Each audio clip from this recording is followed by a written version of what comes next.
Wait a minute, you need to pick your niche and you need to be an expert in that niche, and all of your systems and templates and go-tos and everything is built around that. You're going to give the absolute best service to that client. So they're going to want to come back to you. They're going to want to refer their friends to you. Welcome to the Fully Funded Show.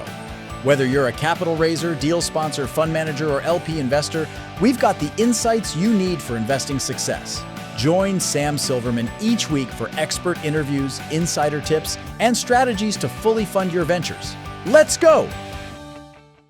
All right, we are back with the Fully Funded Show, this time with Heidi DeCoux. Heidi, thanks for coming on. Thanks for having me, Sam. I know we were talking before the show as well in terms of just the variety of projects and things you've been involved in the last handful of years. Would you mind giving the audience just some background as to how you got to where you are today, what you're working on now, and we can dive into more specifics here shortly. Yeah, so I've basically been an entrepreneur since birth. So I was always doing some kind of a business. In my adult life, I've built 5 companies, or I'm on my 5th right now. I sold 3 of them. Well, technically 4. One was a very, very tiny exit, but yeah, 3 regular kind of exits.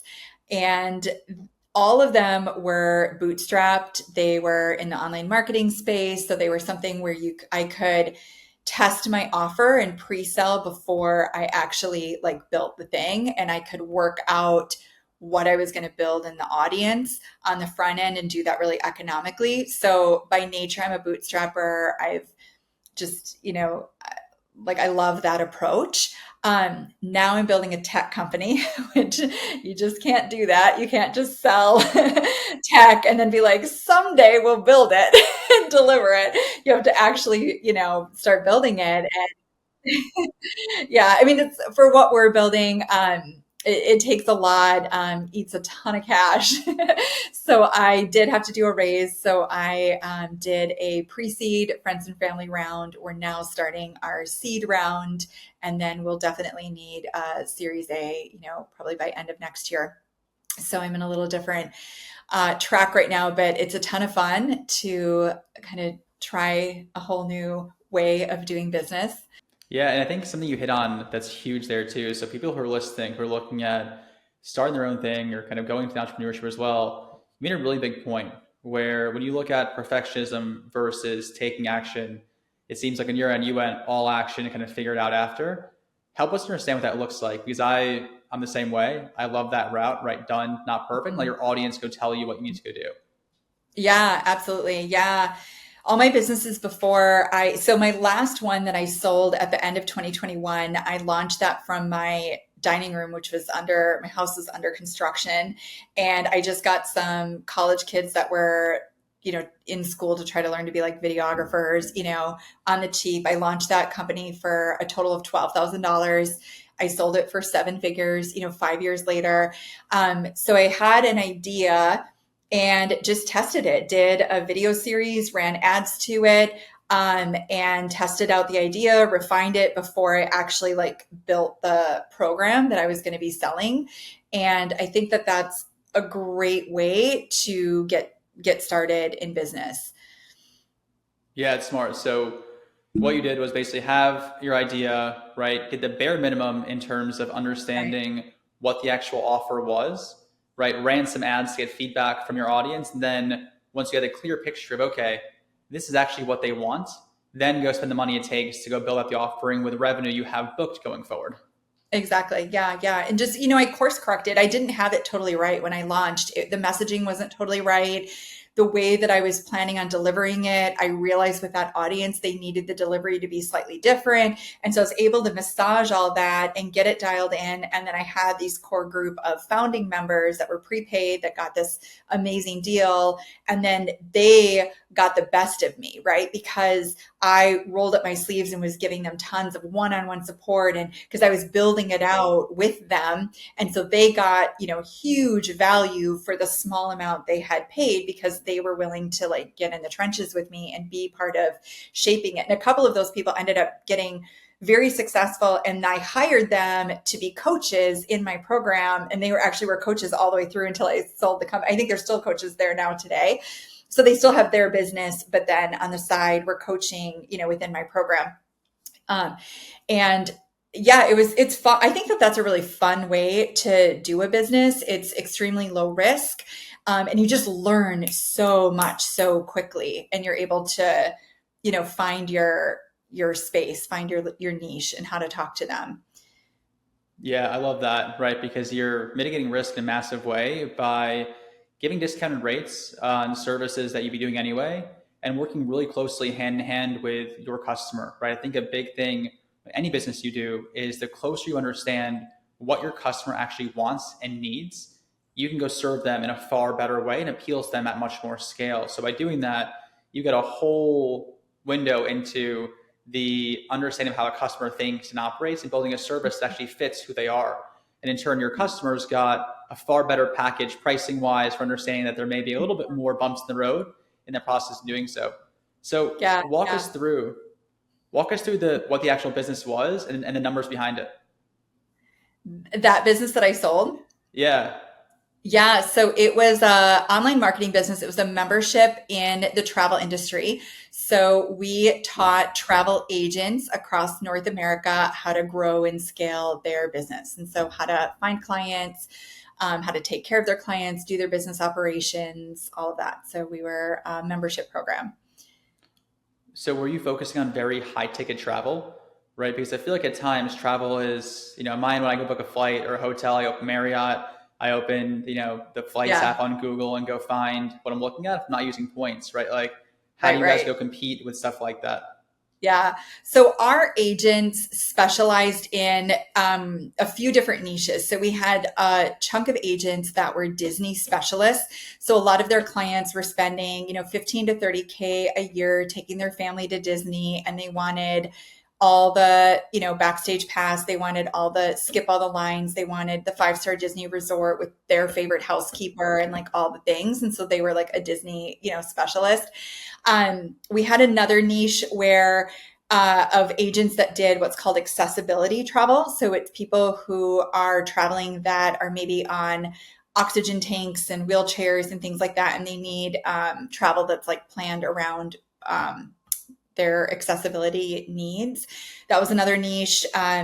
We had a niche that was like destination weddings was a big one. So agents that just specialized in destination weddings and did all the planning and all of that. And so we had a few more, but those were the kind of agents that we were working with. Mm-hmm. Yeah, that's really smart because when you think of travel, right, most people that aren't going for some hyper localized or specialized type area usually have themselves do it. They may have a team that does it for them, right? Where I think this that you nailed was going really niche in areas that you have to have the expertise to create a good experience. So there's still a lot of value in finding industries that can be viewed as commoditized, but really niching down where it's not commoditized in any way.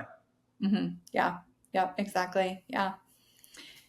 Yeah, So on and we your would end, show agents, like sometimes agents would come in and they would be, like you said, they would just be taking every client, and it's very ineffective because first of all, you can't be an expert in everything. So then for every client, you're having to do all of this research to figure out like river cruises or weddings or Disney or whatever. And so we would, so for those agents, we would teach them right away, like, wait a minute, you need to pick your niche and you need to be an expert in that niche, and all of your systems and templates and go-tos and everything is built around that. You're going to give the absolute best service to that client. So they're going to want to come back to you. They're going to want to refer their friends to you. It's going to be way easier for you because you only have to be an expert in one thing, and you slay that one niche, right? So that's the first thing that we would do. I mean, several that came in were already in niches, but the ones that were just kind of floundering around, we would definitely get them to stick to a niche.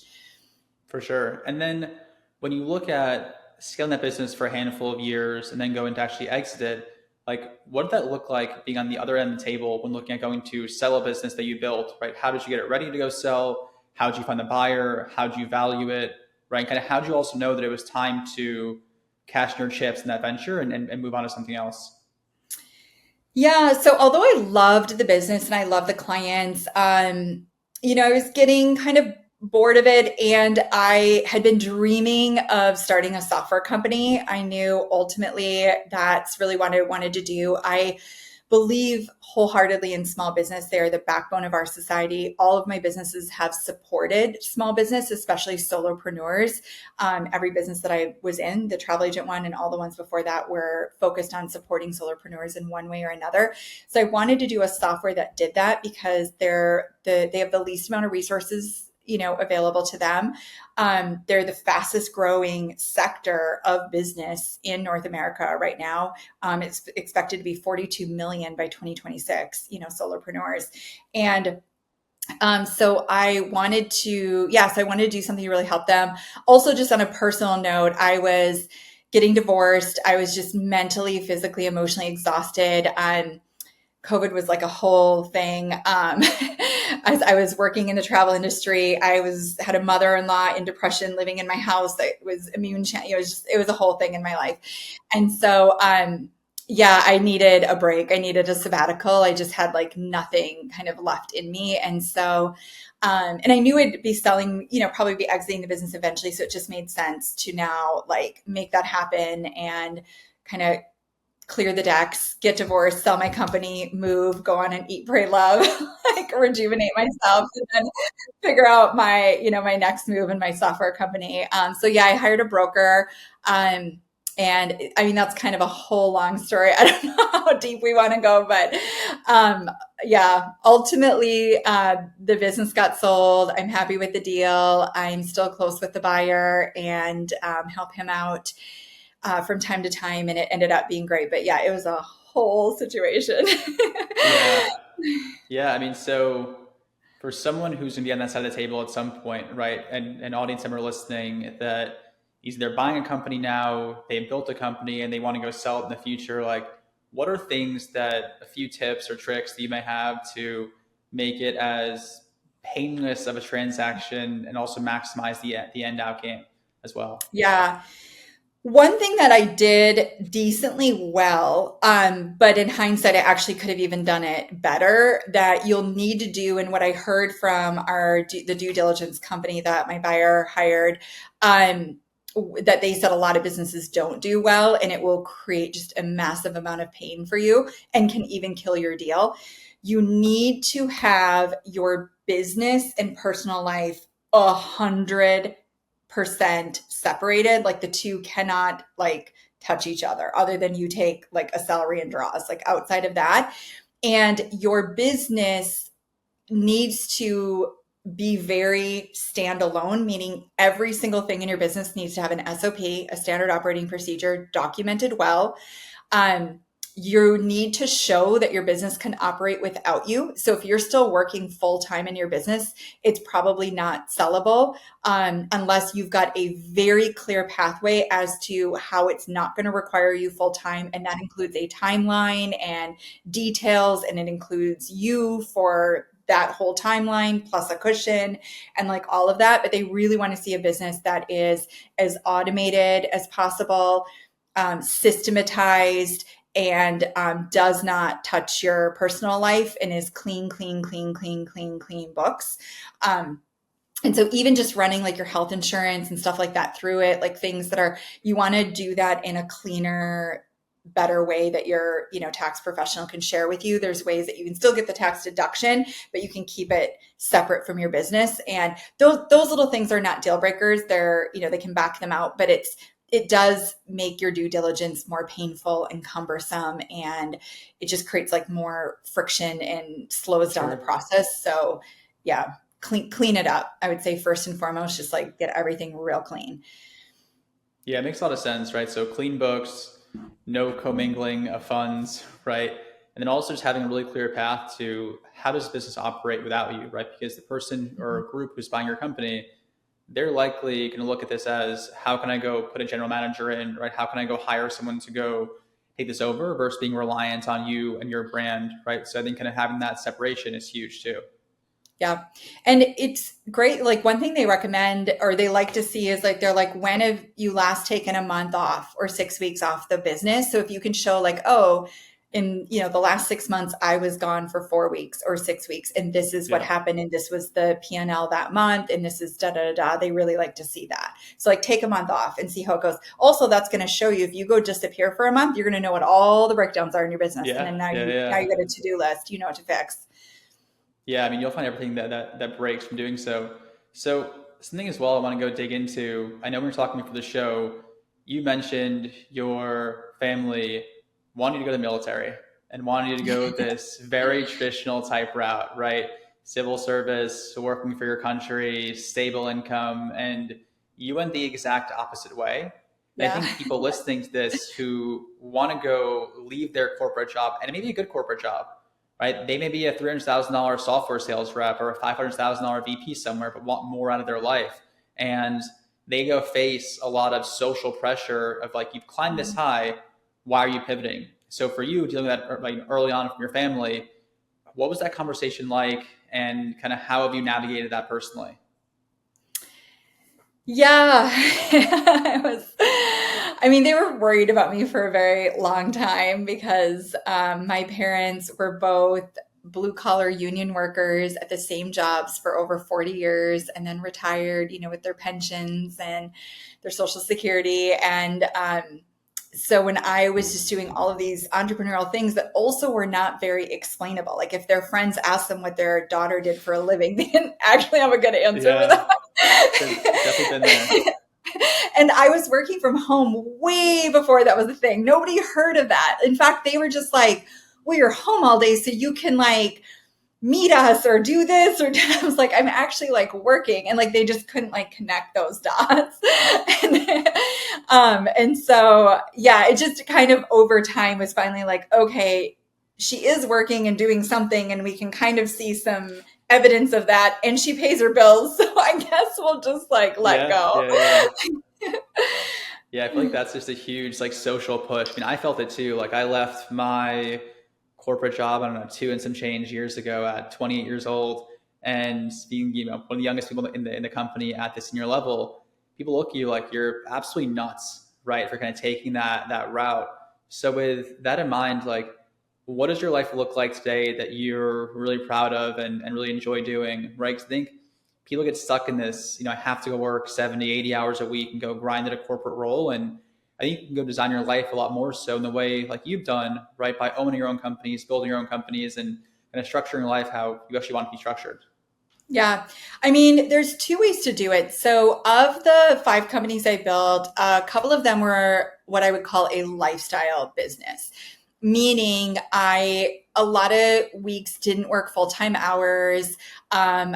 Was netting multiple 6 figures of take-home pay. So they were, lucrative enough that I could so I was nomadic. I could travel a lot. I spent, like 6 weeks in India. And, I had one year, I think I was traveling like 300 days that year. I was in multiple countries and continents, and just, it was just a lifestyle business. Right. And you're not going to probably make millions. I mean, obviously there's always anomalies out there, but generally speaking, a lifestyle business, there is an income cap. And I was doing kind of as well as a lot of like lifestyle businesses would do financially. And also exiting a lifestyle business, there's like a cap on that as well, right? But you get the benefit of a lifestyle. So it just depends on like what you're looking for. Are you looking for a lifestyle business where I was delivering a product and service that I felt really good about? It was serving a community well. I was making enough money to fund my life. I had a lot of time freedom. I had location freedom. That was great. I'm in a very different place now, and I chose this path. I knew that I wanted to build a big software company, and I would need a lot of funding to do that. I want to provide a tool that is bar none best in class, that serves all of the solopreneurs and makes their life dramatically easier. And so I'm cracking the code on that and figuring that out. And that takes a lot more focus, a lot more dedication. And so I'm just in a place where I've got my sleeves rolled up. But I made that conscious decision. Like after I sold my lifestyle business, I went on a 3-year, essentially sabbatical. I wasn't not working. I was doing advisory work and some consulting work, and I run a nonprofit and that I founded several years ago. and was also just, kind of healing myself and whatnot. But I, took that time and space to really thoughtfully design what I wanted to do next and what I was willing to sign up for. And that's what I'm doing now. And I love it. I wake up energized every day, but this is not a lifestyle business. This is, Sure. yeah, this is a different deal.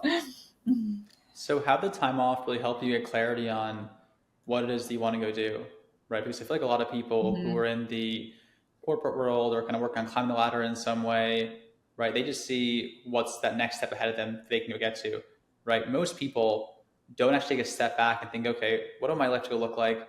What do I want to go do? How do I go get clarity on what that looks like? So for you, like how that time off really help come into play in terms of figuring out what you're doing today, and also walk us through what the actual business is you're working on today too. Yeah, yeah, absolutely. So it's called Cashflowy.ai. We we take something that every single small business has to do, but absolutely hates, and we make it fast, easy, and enjoyable for them. So we solve all of their business finances. We're kind of like your super affordable all-in-one CPA. So your accounting, bookkeeping, taxes, it's all gets done for you auto magically in a beautiful Apple-esque dashboard. So think right now, a lot of, in fact, 69% of solopreneurs are not even using a bookkeeping software. They're using Google Sheets. 69%. So that's millions and millions.